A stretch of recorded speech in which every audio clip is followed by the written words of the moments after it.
welcome. I'm Ijoma Onyato. Tonight, Acting President Yemi Osinbajo announces federal government's commitment of 1.6 billion naira to Women's Empowerment Fund as Nigerian women join their counterparts to mark International Women's Day.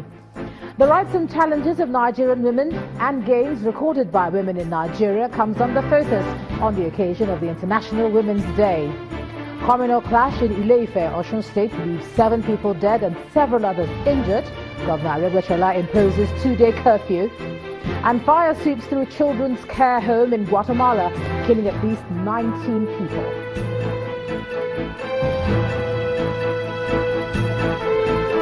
And in business news tonight, economic expert advises federal government to create a viable blueprint to support Nigeria's borrowing plan from the IMF ahead of its meeting later this year. And on sports news tonight, boxing promoter Bob Arum reveals that much-anticipated fight between Britain's Amir Khan and Manny Pacquiao has been cancelled. And from Abuja, U.S. Embassy offers assurance of freedom of Nigerians with valid visas to travel to the United States. Says Nigeria is not among travel-banned countries.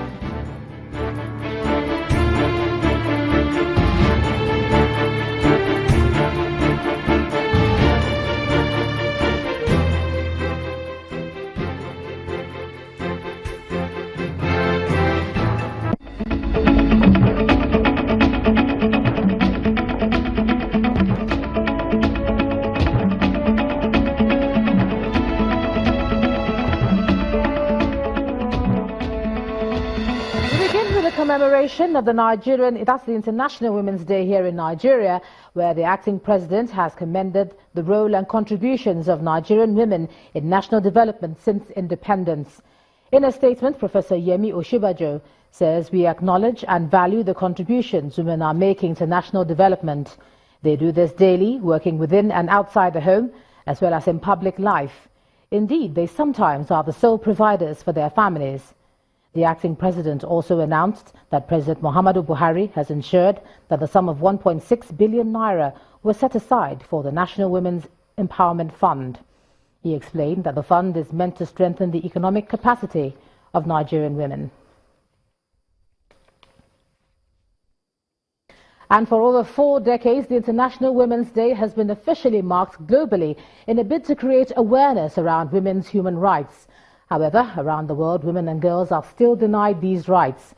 In our next report, our correspondent Yomi Otaigbe takes a look at the rights of women, their challenges, and what gains have been made here in Nigeria. March 8th, a day set aside every year to take a closer look at how far women around the world, and indeed Nigeria, have gone in terms of the enforcement of their rights, which are basically fundamental human rights. These rights include the right to live free from violence, slavery, discrimination, to be educated, to own property, to vote, reproductive rights, and earn a fair and equal wage, among others. Although Nigeria has signed the International Convention on the Elimination of Discrimination Against Women, we find that the country hasn't ratified. We also find out that even though quite a number of states have passed laws that protect women in relation to widowhood, female genital mutilation, forced marriages, we still see that the institutional frameworks that are supposed to arrest offenders or provide remedy to the victims are very weak. Other areas government in Nigeria at all levels should look into include tackling the worrisome cases of domestic and sexual violence against women. While the implementation of the laws are expected to be strengthened, the society needs to play a more positive role. The issue of domestic violence, it has just reached epidemic proportions, and that is just this dysfunction. It's the dysfunction, and it doesn't help that society doesn't stand strongly when these cases happen. Flipping the page to politics. The level of women's political participation in the country, according to the National Bureau of Statistics, is 6.7%, way below the recommended national gender policy of 35% affirmative action. They just think that once a woman is not economically empowered or endowed, she can't do it because it's all about money. Women don't have the kind of money and the kind of muscle and the kind of connections that the men have. Despite the challenges facing the Nigerian women, the future remains bright based on a few success stories. We must appreciate what the Constitution says, that there's free education for our children, from primary school to secondary school. There's nothing the men are doing that the women cannot do. We have men that are judges, we have women that are judges, we have women that are doctors and lawyers, even legislators, we have them. Thank you very much.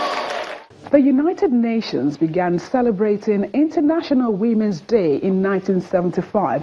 It has become a rallying point to build support for women's rights and participation in the political and economic arenas. Yomi Otaibo reporting for Channels Television News. And the government at all levels have been asked to take a critical look at the challenges faced by Nigerian women for a better society. The women are asking for a higher standard of education, better inclusion in governance and empowerment. This next report captures how the day was marked in states across the country. International Women's Day, a global day to celebrate the social, economic, cultural and political achievements of women. The day is a call to action for accelerating gender parity. Nigerian women joined their counterparts across the world in this year's celebration. In Nigeria's southwest region, placard-carrying women, traders, activists and youth turn out in their numbers in a walk through the streets to the governor's office. They ask for more empowerment and an increase in the numbers of women involved in governance. We want to say that if women should be bold for change, they must have access to microcredit scheme. We want to say that the vulnerable groups must be taken care of. The power is in you.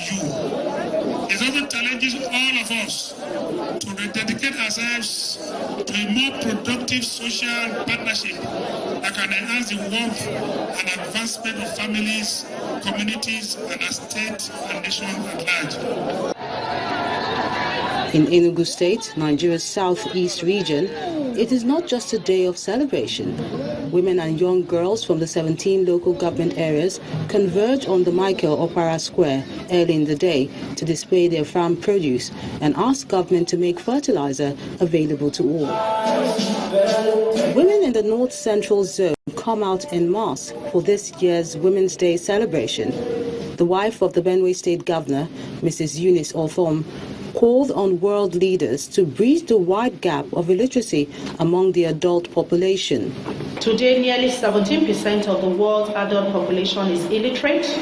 2/3 of that population are women, making gender equality even harder to achieve. The scale of illiteracy among youth also represents an enormous challenge. The pathetic situation of women in crisis is a talking point at the Women's Day celebration in Yobe State, northeast Nigeria. A member of the One Champion campaign, Rosemary Yahaya, kicks against all forms of discrimination and molestation suffered by women. In the South, the Ministry of Women Affairs organizes an event to commemorate the International Women's Day. Women are educated to speak up against any form of abuse. As they wrap up this year's event, women are expecting that government will take seriously the issues raised here and speed up action to realize their yearnings and aspirations. Well, the International Women's Day was marked differently in other parts of the world. Let's take a look at what transpired. Women certainly set out to be appreciated on this day, and in the United States they stayed off the job and staged a demonstration near the White House in an effort to seize on the momentum built from the massive marches held a day after President Trump's inauguration. The UN Secretary General Antonio Guterres, who is in Kenya today, advocated protection of the rights of women who suffer from poverty in conflict in many countries around the world. I have lived in my past capacity as High Commissioner for Refugees the suffering of women in the most tragic circumstances that one can imagine. And I've seen women of the great victims of poverty, of conflict and violations of human rights in different parts of the world. The protection of women in these circumstances is absolutely essential. But I believe that the only way to make that protection effective is to give full priority to the empowerment of women. Half the world's 244 million migrants and 19.6 million refugees are female. But just as pernicious are the entrenched habits and attitudes of too many societies, and unfortunately, too many men. Just look around at who are sitting in governments and in boardrooms. Do we see equality? Rarely. Outside the European Union institutions in Brussels, 50 people from Belgium, Poland, Kurdistan and Colombia participated in a demonstration chanting, "My body, my choice, my freedom," and "Women's rights are human rights." In Ireland, women across the country went on strike and wore black to protest against the country's restrictive abortion laws. In Finland, $160,000 prize money was made available for the, quote, dedicated defender and builder of equality. Amarachi Ubani, Channels Television News. Back here in Nigeria, specifically Ekiti State, now they've chosen to celebrate International Women's Day a bit differently as well. The governor, Ayodele Fayose, says he has enacted a law prescribing a life sentence for any man guilty of assault on a woman. The announcement was made at a rally in Ekiti, where he talked about plans to empower the girl child through education.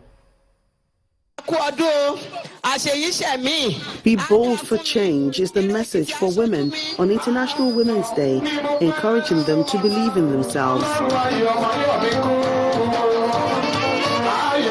This year, the Ekiti State government has chosen to celebrate the day differently, gathering women from across the state at the Oluyemi Kayode Stadium to celebrate with them and reiterate the administration's support for their welfare.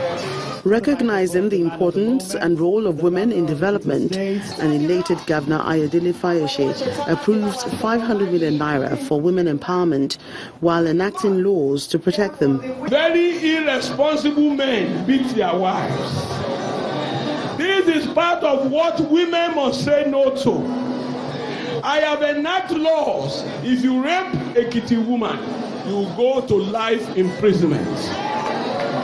If you rape an Ekiti woman, you will go in for life imprisonment.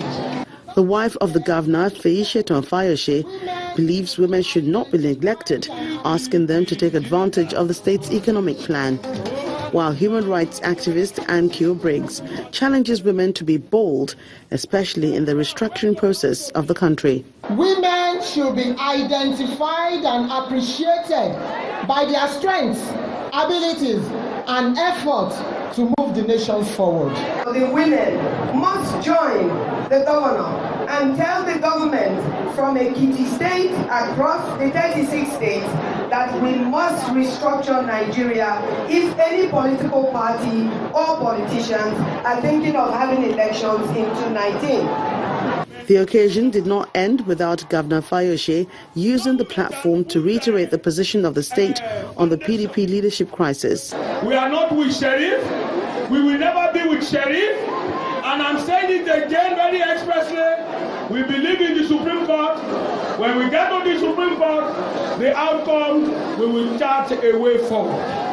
All over the world, the International Women's Day is marked to commemorate the struggle for women's rights and celebrate the political, social, economic and cultural achievements of women throughout history. In part two, after the break, we have more on the International Women's Day. We'll be joined by a legal practitioner and civil rights activist, Mrs. Ayo Obe, to join us again.